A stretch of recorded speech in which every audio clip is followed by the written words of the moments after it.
Good morning, everybody. How are you all doing? Interesting day here in the Hunt household. You can hear we've got the clatter of doggy feet in the background. We inherited a new dog yesterday. And you're sure to meet her shortly. She's going backwards and forwards. And that's somebody else coming down the stairs. So, okay, we're going to do a 15-10. Here we go. Here she is. Sasha. Hey, Bee-Boo. Okay, anyway, we'll meet her in a bit. So, yeah, very odd.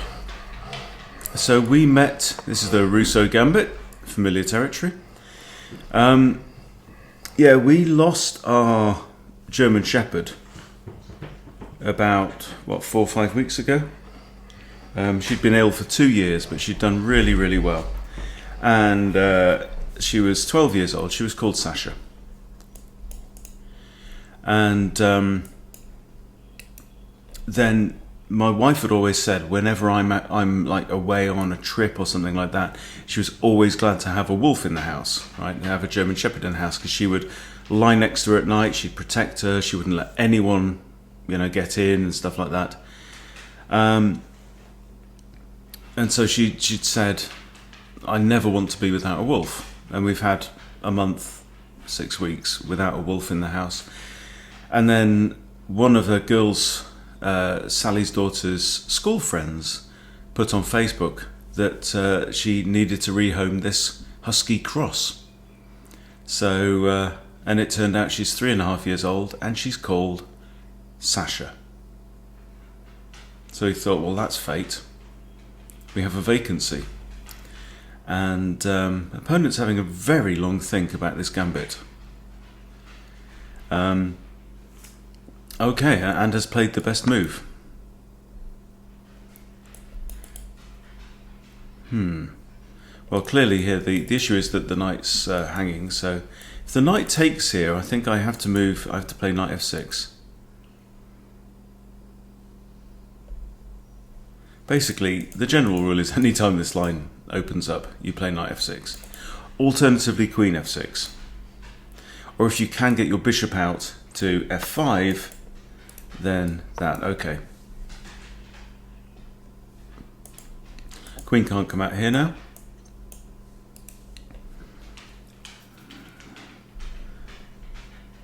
This is Bangladesh.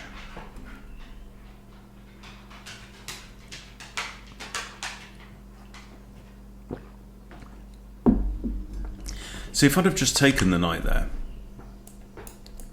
it would have invited queen h5 check. If g6, queen takes knight, forking king and rook. Now, not many people in my experience play d4 as a response to the Russo.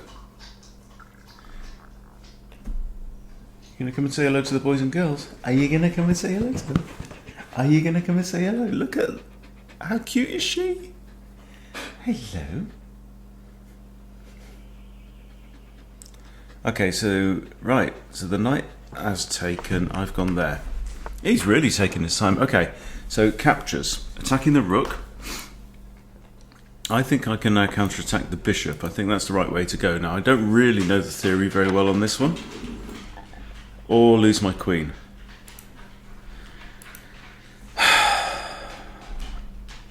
Okay, so let's use this as an opportunity to review the theory. Okay. First thing in the morning, of course I've got a full day ahead today. Studies black against the Italian. We've got the Russo Gambit. Okay.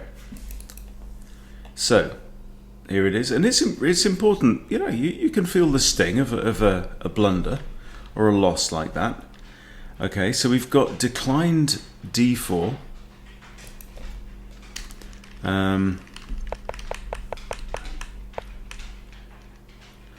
Right, so what we're playing, the queen e7 line is meant to be good. Now, this is a side line that I've said I should study because it's pretty good. But after castles, white wins 63%. Settings are 1800 plus. Okay. Decline d4, ed.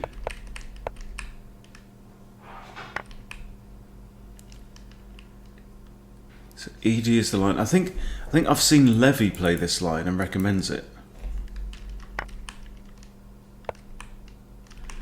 So this is now, this is a bit like a Scotch, isn't it? This is the Scotch with these two extra pieces out.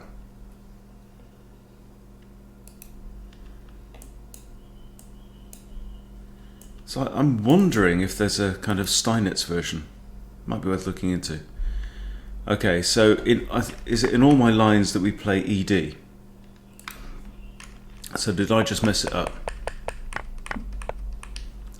Well, let's just go back to the analysis then, on here, and see what we should have done. Because you see, it's not a defeat. Well, it is a defeat, but it's not a... And my opponent played 100% accuracy. There you go. Right. That's a good move. And that's a mistake. What did I have to do? The immediate d5. And then if queen here, I have g6 and we're fine. Ah!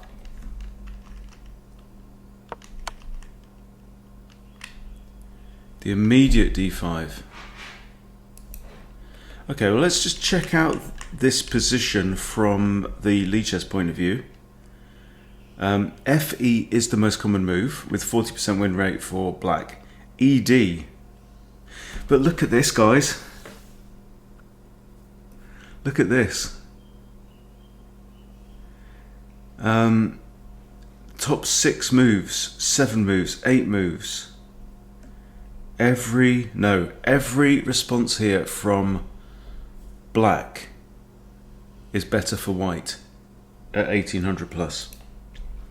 If I just do it at 1800 only, it's still not great. So this is the bottom line. I think that if white finds the best response, right, which is not taking, because that's worse. Knight c3 obviously is worse. If knight c3 you take, and if they take back you have the centre pawn fork trick. Not on that square. Bishop takes g8 is worse, castles is worse, but if d4, and this is okay, we are looking ahead in time. If d4, then they are just better in every line. Now, let's follow this through. ED, EF, not fantastic because we have queen e7. Okay, queen e7 looks better there. Let's look at this one. Okay, ED, knight takes. There. Let's just have a look. See what happens. No, they simply castle.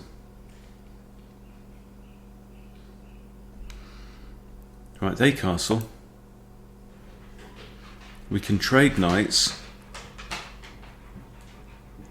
So there's no Steinitz version of this.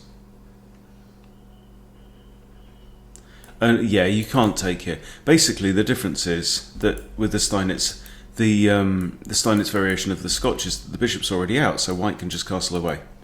And there's no option of taking the pawn with the queen because rook e1. So there you go.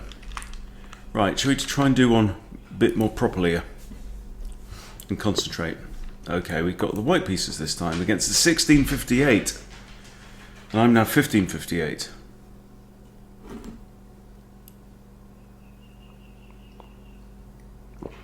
And what are we going to get?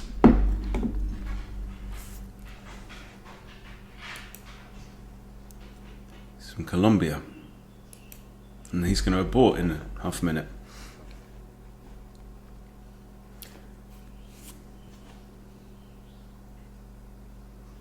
So yeah, busy day. It's 20 past 6 in the morning now. I've got a chap turning up today and we're going to be doing a full day didgeridoo making workshop. So I don't know if you knew, there's a hint behind me that I make didgeridoos. These aren't authentic didgeridoos, obviously, because I'm not in Australia and we don't have the white ants, the termites, that eat out the middle of eucalyptus trees to make a bit of a tube that you then have to tidy up. Okay, 1532. We've got somebody our own rating now, and we've got a Caro. Brilliant. I do like playing against the Caro card. I have a very good result against the Caro, or track record. So in this country, we can't do that. We don't get ready-made tubes by your termites. So, I don't know if you can see on here. What we do is we get a stick. This is silver birch, this one. You split it, well, you shape it first, and then you split it all the way down the middle, like with a bandsaw. And then you have to carve out two halves like this. And then you glue the two halves back together to make a playable instrument. And they are very playable instruments. Okay, now, oh man.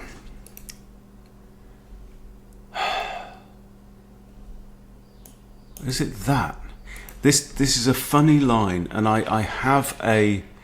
We beat James in a Chess Boot Camp live session a while ago, but can I, for the life of me, remember what to do? I think it's knight GE2, but that doesn't make sense because they're just no. If they take here, then my queen can't take, my knight can't take, and that's just bad. That's not the move. I could play my bishop out. If I take, he's got two eyes on it, and I've only got one defender. Queen E2 is another thought, which tempts me, but Queen E2 hangs the pawn on D4.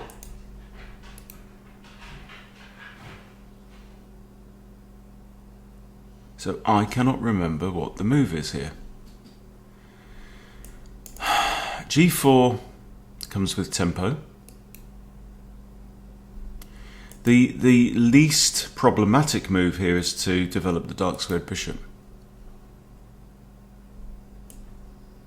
Maybe try and hit the knight. That kind of makes sense. This doesn't really do anything wrong. But meantime, we'll look up the von Hennig. You can do it after the event. So it studies white, Caro-Kann, von Hennig gambit. And I think it's called, is it the double defense or something? Semi-double defense. Okay.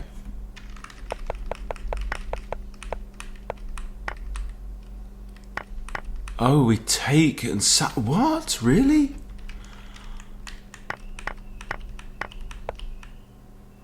Wow. We take and then sack on F7. Fantastic. Okay. So that's not on anyway now. And here I still can't take, but I could take out the knight, but if I take out the knight, he's going to replace it with the other knight. That's very logical. Yeah, not the most intuitive. First of all, gambiting the pawn.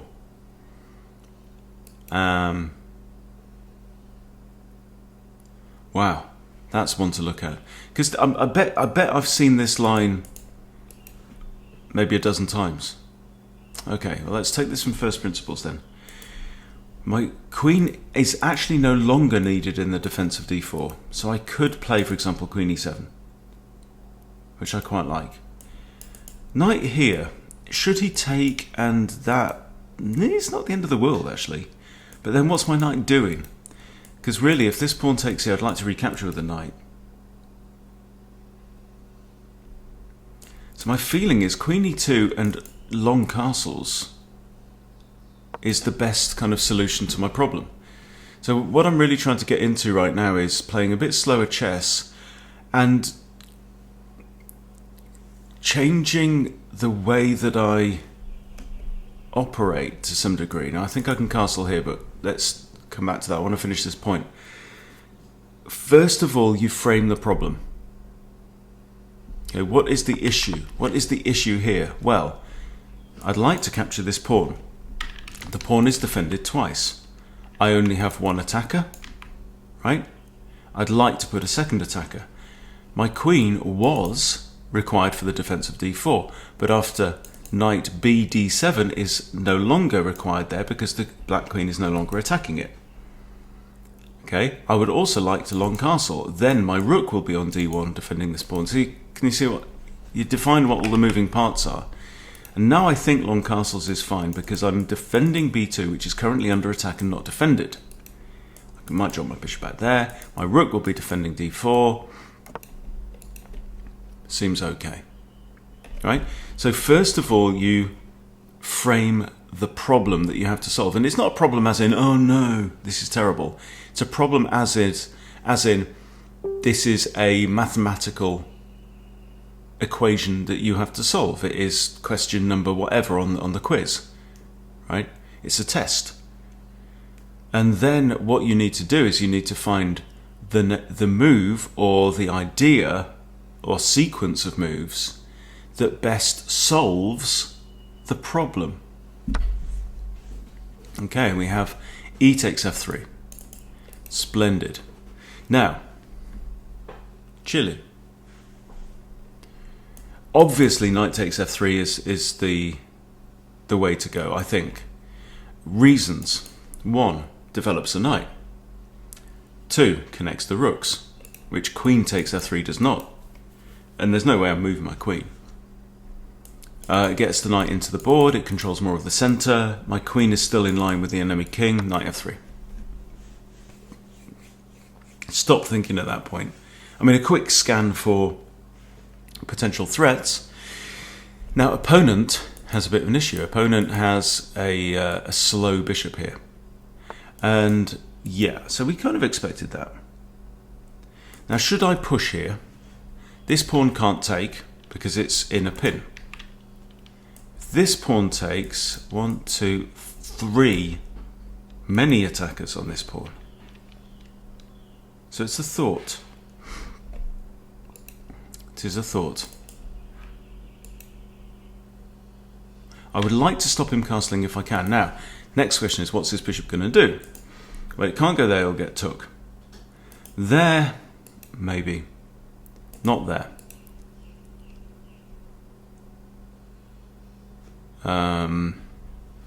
So I'm just scanning around for other ideas.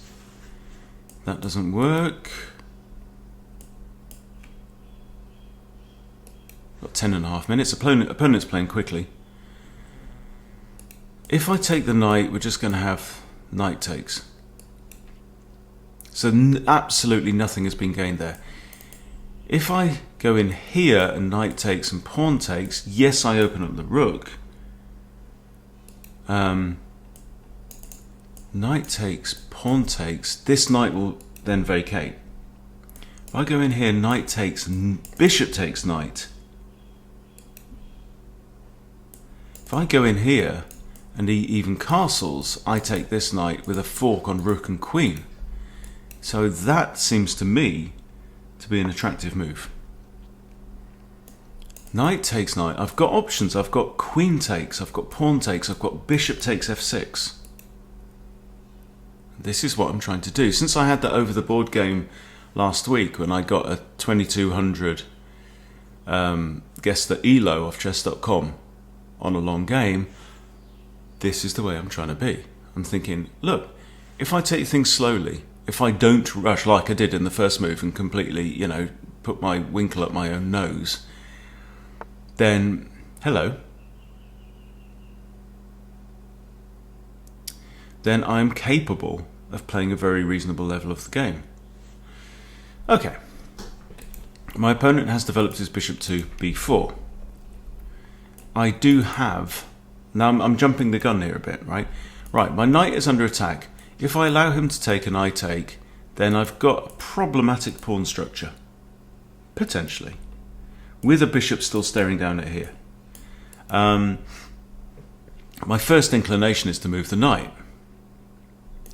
Knight b1 doesn't really make sense. Knight here doesn't make sense. It's attacked twice, right? And defended only by the queen? Yeah. Now I could take here and attack his queen. I counterattack his queen. That's another idea. So I think one of the key things in chess and one of the key things to improvement is not to stop your gathering of candidate moves prematurely. Right? Say, oh, my knight's under attack. I don't want to mess up my pawn structure, therefore I have to move my knight. Thinking stops. Right? So thinking, I learnt this from a former boss of mine when I worked as a consultant in software, and he said that when you're solving a problem, there are two things. You first of all, you expand your thinking, and then you contract down. So first of all, gather as much information as you can, as many ideas as you can, as many possibilities as you can, and then once you've gathered those, filter them down into the right one. So responding to attacks in chess is very much one of those kind of things. So if I take this knight, for example, I'm hitting his queen. That is what Levy calls upping the danger levels.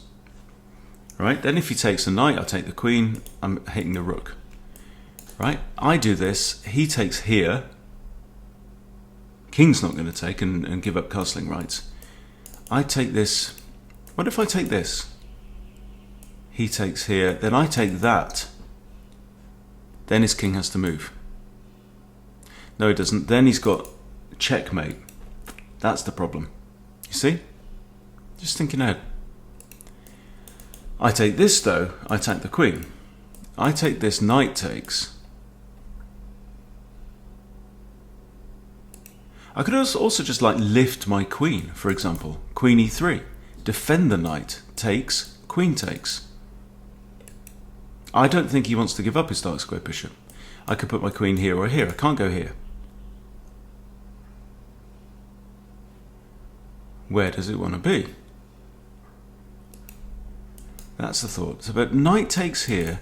Knight takes. He's undeveloped his knight. Then I think I lift my queen. I think that makes more sense. Now if he tries this checkmate idea, loses his queen. And you've got to be a complete idiot to do that.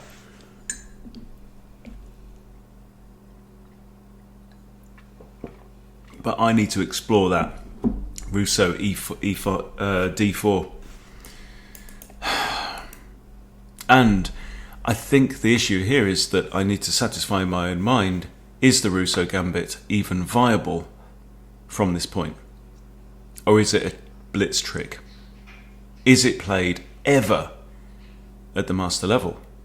Or is it just unsound beyond a certain point? Now I can play queen here, I can play queen here. He's just had to move his knight backwards. And that's not necessarily the end of the world. I like these moves. The other option, knight a4 is still a move. Hits the queen, defends the pawn. Which is not, by the way, now under attack. This hits the queen. Right, if I do that, what's the queen going to do? Well, she can't go here. She could go here.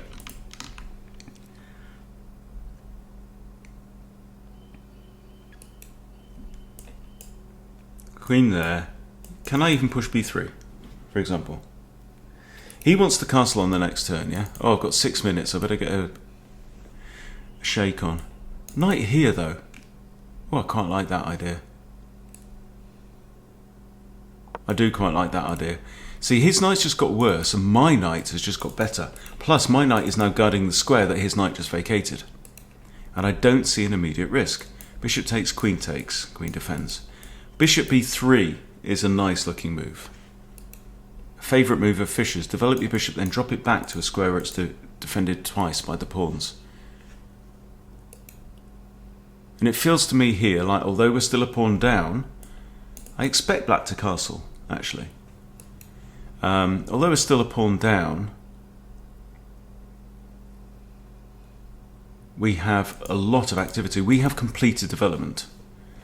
When did we complete development? Move 9. That's very quick. The quickest you can do it is move 8. So it really does become then what I'm... Whoa, that's come out of the blue. That has come out of the blue.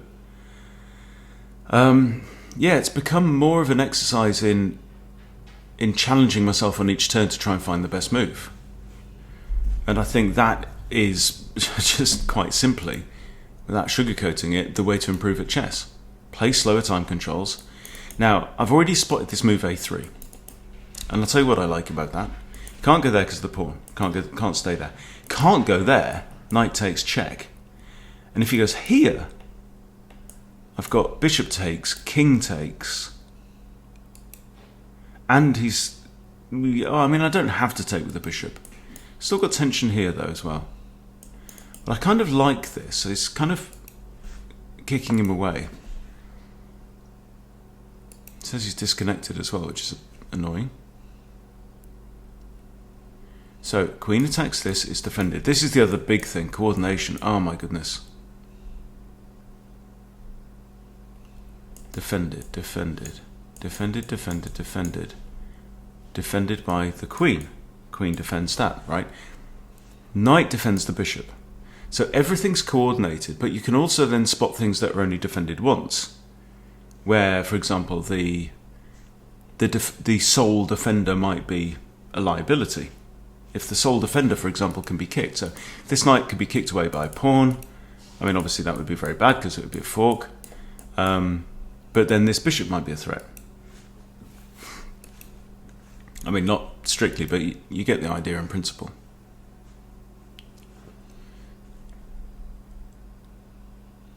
I don't auto-resign. This guy's from India.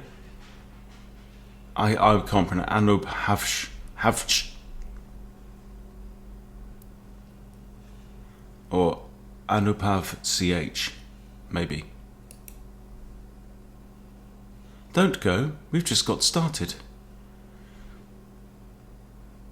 But nevertheless, it's a good opportunity. Oh, he's come back, look. Hooray! It's still an opportunity to evaluate the game.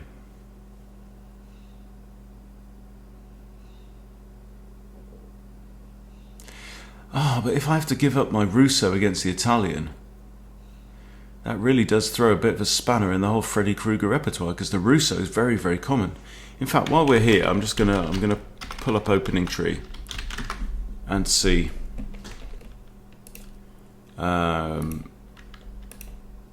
Let's do my games as black last 3 months, all right?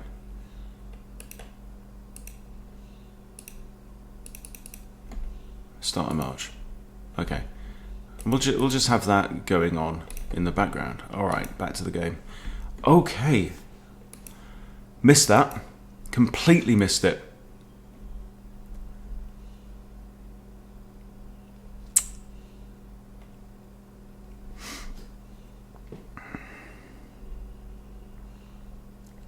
Curses. Okay, my instinct here is Queen F1.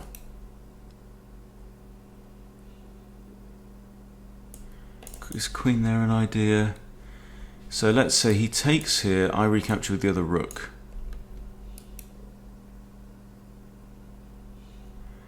Or here. He takes, maybe rook takes.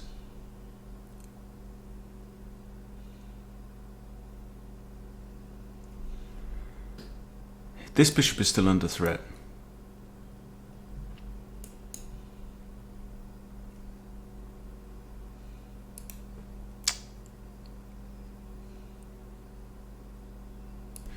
I need to defend this pawn as well, but actually after takes, it is defended by another rook. Completely missed that. That was the point of... Right, so what I didn't do there was to say, why did my opponent make that move? And resolve it. I said, that's a surprising move, and then moved on. Like a numpty. I mean, that is not difficult to spot, is it? Okay, I'm taking with the rook. Game on. Right, this bishop is under threat now. If he goes back here, do we trade? This is the first question to answer. I can't go in there with a knight. If bishop back here, takes, king takes, can't really then embarrass the king. If I push here, this pawn will not be pinned because of the knight is still there. Also, it hangs my queen. To a trade of queens, but I'm -3 materials at this point. I think this would be a challenging move.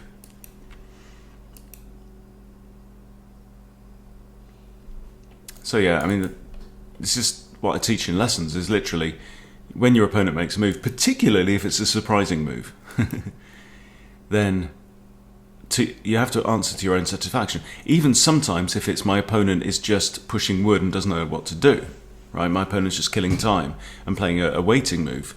That is sometimes the correct answer, because sometimes people do that, but not in this case.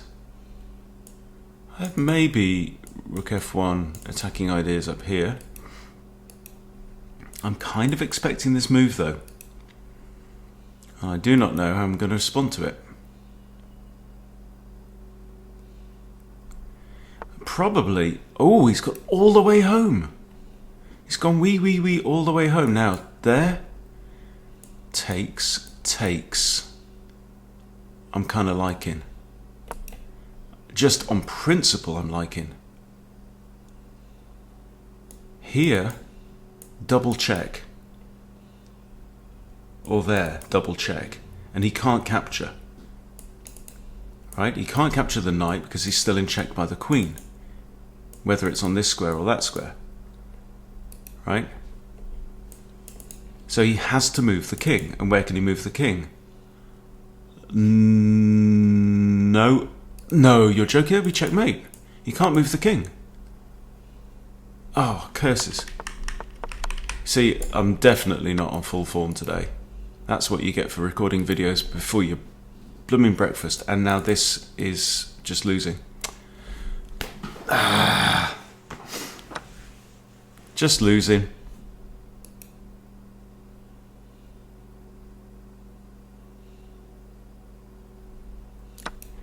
I can just try and recover what I can, but I'm now down a full rook.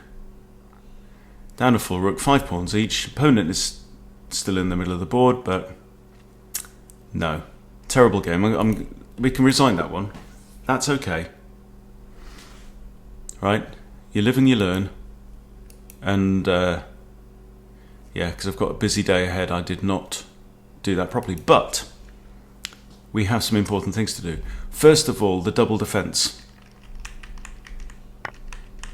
The double defense in the von Hennig. Now I'm liking the von Hennig.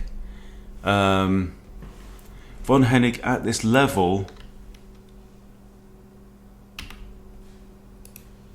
is better for white. Quite honestly, it is better for white. That's the double defense though. Hang on. At this level, 44 for black, 52 for white. Maybe that's okay. You know? After knight f6, 52, 43. I don't know. This is the problem now. This is the problem. You know, if I want to break through 2,000. Hello, Sasha. Hello, baby girl. Hello. Look, she's making herself home. She literally arrived last night. We literally made the decision that she was going to come and stay with us yesterday evening, and her owners, because they're about to move house, they've got a little baby and stuff, they said, we will bring her tonight. Didn't you? You came about 10 o'clock last night. And what a gentle soul. She's beautiful. Aren't you? You happy? Oh, that was nice. Okay, jump down. No, she wants to be with me. So what was I saying? Hello. You're going to be on all my videos now, aren't you? Doing this. Right. Can't remember. Yeah, so, sorry, if I'm wanting to get past 2,000 whatever on Lichess and beyond and get to a good level, I need a repertoire that's valid. Now, look, but here's the point, right? 44% win rate for black here. That isn't the end of the world. That is not the end of the world. Like, if you look on the Masters database, sorry, wait a moment, hang on. I'm white. I'm white here. No, we're fine. We're fine. White does fine here. Okay, what am I talking about? Okay, anyway. So I'll go into opening tree, and oh no, I was meant to be as black as well. Oh no, I am as black. Okay. So here. Okay. So we've got 1,000 games. For me, last 3 months. Okay, out of 1,000, is it 1,000 from this point? No, 394 games, right? So let's call it 400 games. 169 Italians. That's huge. That's over like 40%. Bishop b5, the Spanish, nearly half of that, so like 20% Spanish. Okay? And I score actually very well on both of those. d4, the Scotch, I don't do as well. So I play e takes, knight takes, queen h4, I'm slightly better than half. But the question for us is, how does the Russo do at higher levels? And that is not the Russo. This is the Von Hennig. So I'll go chess, studies, black versus Italian Russo Gambit. Okay. This is a serious question now. And I think it's good. I mean, that's the reason I chose it. Yeah, 50% for black. 50% for black, but the problem is decline d4. Right, this is the problem. Now, here white wins 57% against 40 at 1800 plus.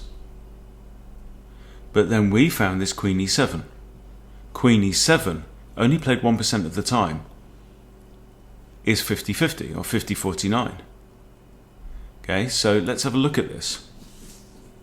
Maybe this is one to remember for next time, one to study. And then I come out stronger. Now, if white castles, white is better. But if white does not castle, d5 is good here. According to the engine, white is better in many lines, but according to real life practice, it's 50-50. And 50-50 for black at the strong intermediate level, I will take. So that merits more study. We're not going to do it now. I'm going to do it in my own time. I will get back to you. Okay? So thank you for watching me blunder my way through this morning. But I've got a lot to do, starting with breakfast. Thanks for watching, everybody. See you soon.